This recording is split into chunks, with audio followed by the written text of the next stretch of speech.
I'm a medical anthropologist. I look at the social and political and economic aspects of diseases. A lot of my work has been in East Africa. So I've worked primarily in urban Uganda, where you also see issues of inequality and how that plays into health. So for example, with COVID-19, the pandemic has really exposed these inequalities in our societies.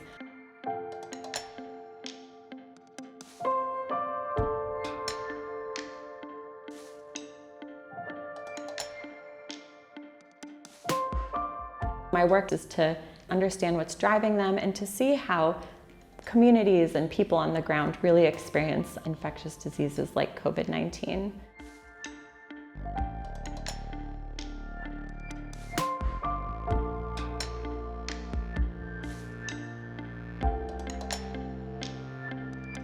My research is focused on children's and youth well-being, specifically trying to understand the influence of the neighborhood and community environment and how it affects different aspects of children's well-being, centering on their voices and their perspectives. Elizabeth and I are from the same hometown in Ohio. We connected while I was still doing my PhD at Case Western Reserve University, and we shared this kind of similar commitment to social justice and bringing issues of equity into public health. I came up with the idea of doing youth participatory action research, which is a form of youth-centered, youth-engaged research in Cleveland, trying to understand health disparities. Participatory research can kind of shift some of the power relationships within research. I guess it's just understanding how young people deal with certain things and also trying to help them deal with certain things rather than judging them before knowing what's going on.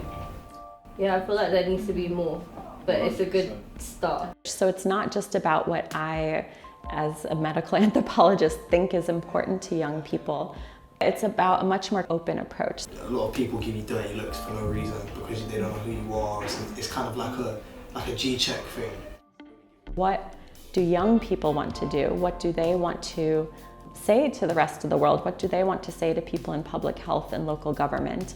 We thought it would be a great time to do the same approach but center it around different various pandemic response strategies so that it could better inform public health and to shed light on certain things that are maybe overlooked by adults. We've found quite a lot of similarities in terms of how particularly marginalized youth experience their lives in both places, in Cleveland and in West London.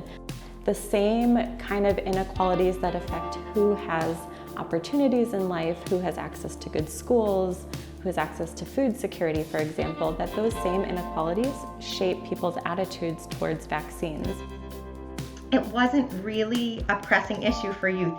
When you're just trying to survive your environment, you're not always thinking about, oh, I'm going to take this preventative measure that might help me not get very sick. There were some people who did not trust the vaccines.